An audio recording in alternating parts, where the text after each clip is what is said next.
নমস্কার, আমি সঞ্চিতা। আমার বাড়ির সামনের পুজো ত্রিবেণী বুড়িমাতলা।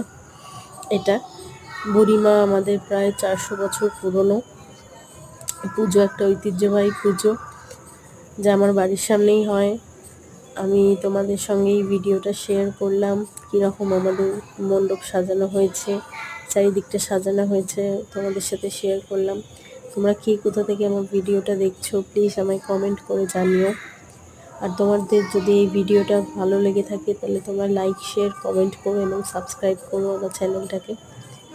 আর পরবর্তী ভিডিওগুলো আমি তোমাদের সাথে শেয়ার করব, অষ্টমী, নবমী, সপ্তমী, সব কিছু ভিডিও। ধন্যবাদ সবাইকে।